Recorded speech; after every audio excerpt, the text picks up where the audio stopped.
Hello friends, super magic રસોઈમાં મિત્રો હું આપનું સ્વાગત કરું છું। આજે હું દૂધીની કઢીની રેસીપી તમારી સાથે શેર કરું છું મિત્રો। તો તમને ચોક્કસ આ ઉપયોગી થશે। ગમે તો લાઈક કરજો, શેર કરજો અને સબસ્ક્રાઈબ કરવાનું તો ભૂલતા જ નહીં। અને મિત્રો બાજુમાં રહેલું બેલ આઇકનને પણ પ્રેસ કરજો, જેથી કરીને તમને મારા નવા વિડીયોની નોટિફિકેશન મળતી રહે। તો હવે આપણે બનાવવાનું ચાલુ કરીએ। તો હવે ઇન્ગ્રેડિયન્ટ પણ તમને બતાવી દઉં। તો એમાં મેં જો અત્યારે 500 ગ્રામ દૂધી લીધી છે અને 1 કપ આપણે દહીં લીધું છે, ખાટું દહીં લેવાનું છે।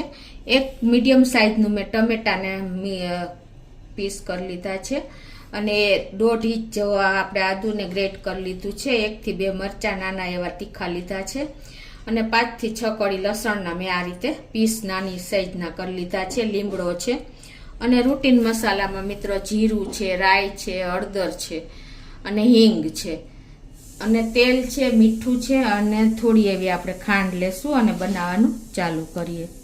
તો પહેલા તો આપણે જે આ દૂધી લીધી છે ને એકદમ ફ્રેશ, અત્યારે ફૂલ દૂધી આવે છે, તો આપણે એનો ઉપયોગ કરી લેવો જોઈએ। ઉનાળામાં મિત્રો દૂધીની તાસીર ઠંડી છે એટલે આપણે મેક્સિમમ એનો ઉપયોગ કરવો જોઈએ। આપણે દૂધીનું શાક બનાવ્યું હશે, દૂધીના મુઠિયા બનાવ્યા હશે, દૂધીનો ઓરો, દૂધીનો આપણે પાવભાજી બધું બનાવ્યું હશે, પણ તમે એક વખત આ રીતે કઢી બનાવીને ટ્રાય કરજો મિત્રો, બહુ આપણે સરસ લાગે છે અને એકદમ હેલ્ધી બને છે। તો આ રીતે આપણે દૂધીને પીલ કરી લેશું।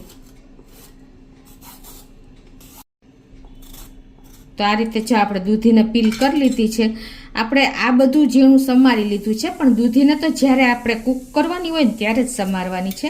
એનું રીઝન એ છે કે નહીંતર આપણી દૂધી કાળી પડી જાય છે। તો હવે જો આપણે આને આ રીતે મીડિયમ સાઇઝના પીસ કરી લેશું અને હવે એને આપણે સમારી લેશું।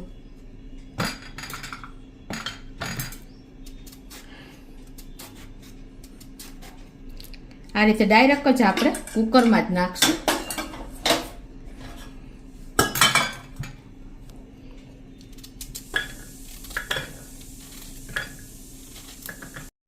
અને આ દૂધીની કઢી મિત્રો હેલ્ધી તો થાય છે, પણ બનાવતા પણ જરા પણ ટાઈમ નથી લાગતો। તો જો હવે આ રીતે આપણે એકદમ ફ્રેશ દૂધી લેવાની છે, એટલે તમારે એકદમ ટાઈમ પણ નહીં લાગે। આ રીતે જો આપણે દૂધી સમાર લીધી છે, હવે દૂધી ડૂબે ને એટલું આપણે પાણી નાખશું અને હવે એને આપણે ગેસ ઓન કરી અને 5 થી 6 વિસલ કરી લેશું।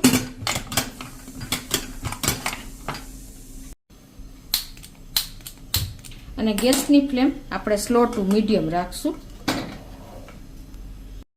તો આપણે જો કુકરને 5 થી 6 વિસલ થઈ ગઈ છે સ્લો ટુ મીડિયમ ફ્લેમ ઉપર, અને આપણી દૂધી પણ કૂક થઈ ગઈ છે, એર પ્રેશર પણ રિલીઝ થઈ ગયું છે।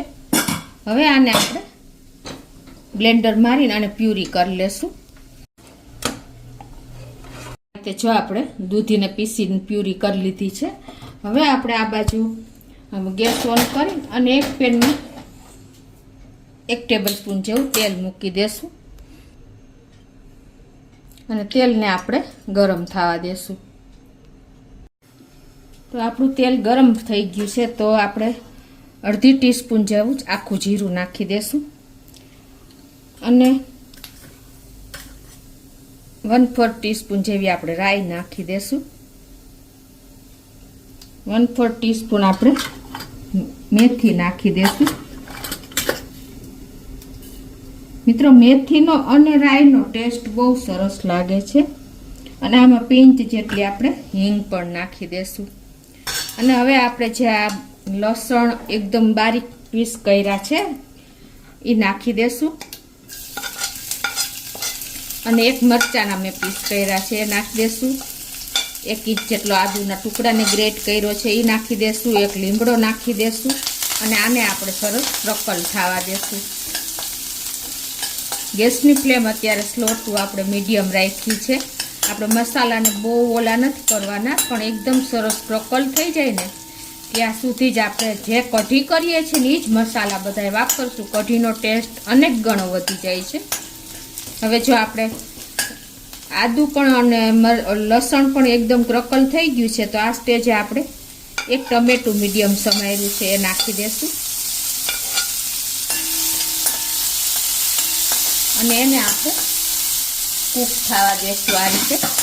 ટેસ્ટ એકોર્ડિંગ આપણે 1 ટીસ્પૂન જેવું અત્યારે મીઠું નાખી દેશું એટલે આપણું ટમેટું જલ્દી કૂક થઈ જાય. આ રીતે આપણે જો એકદમ ટમેટા થોડાક ગરવા દેશું 1 મિનિટ.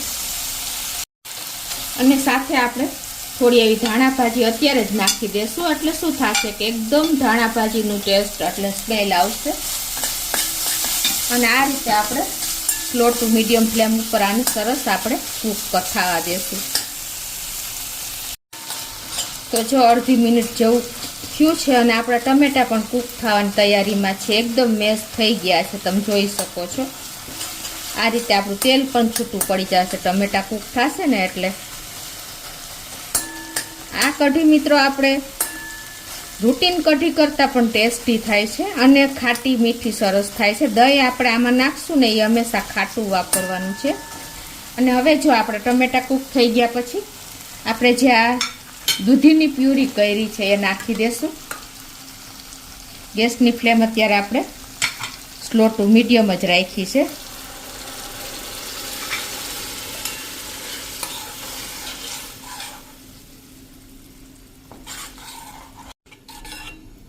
અને હવે આપણે જો આને સેજ આ રીતે હલાવશું 1 મિનિટ ફ્લેમ ઉપર જ.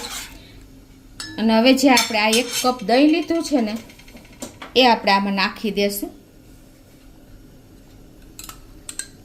દહીં ખાટું જ લેવાનું એટલે સરસ આપણી કઢી તૈયાર થશે.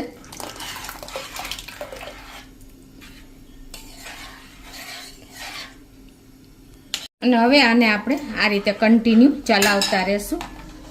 તમે જો દહીંને તમે પ્યુરી આપણે દૂધીના પીસ બ્લેન્ડ કર્યા ને ત્યારે પણ તમે નાખી શકો છો, પણ જો આ રીતે તમે નાખશો ને તો એનો ટેસ્ટ અલગ જ લાગે છે અને બહુ સરસ લાગે છે. એટલે હવે આને આપણે આ રીતે હલાવી લેશું દહીંને ને પ્યુરીને ગેસ ઉપર જ. હજી આપણે થોડીક હવે ઉપરથી હજી ધાણા ભાજી નાખી દેશું. અને હવે આને આપણે થોડીક ઉકળવા દેશું આ રીતે. આપણી કઢી હવે ઉકળે ને પહેલાં જ આપણે 1 ટીસ્પૂન જેવી ખાંડ, જો તમારે સહેજ ટેસ્ટ એન્હાન્સ કરવો હોય ને તો નાખવાની, અને તમને અનુકૂળ ન આવે તો તમે સ્કીપ પણ કરી શકો છો.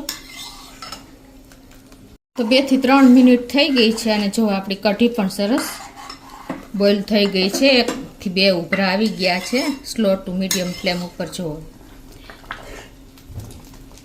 હવે આપણે ગેસ બંધ કરી દેશું. એકદમ સરસ કૂક કરવાની છે, કેમ કે આપણે આમાં કાચું કાંઈ પણ વાપર્યું જ નથી. આપણે જે દૂધીની પ્યુરી હતી એ પણ આપણે કૂક કરેલી જ છે. અને દહીં આપણે 1 થી 2 મિનિટ આ રીતે આપણે કઢીને ઉકાળી એટલે દહીં પણ સરસ કૂક થઈ ગયું છે. તો હવે આપણે ગેસની ફ્લેમ બંધ કરી દેશું અને સર્વ કરી લેશું. તો હવે આપણે એક બોલમાં લઈ લેશું.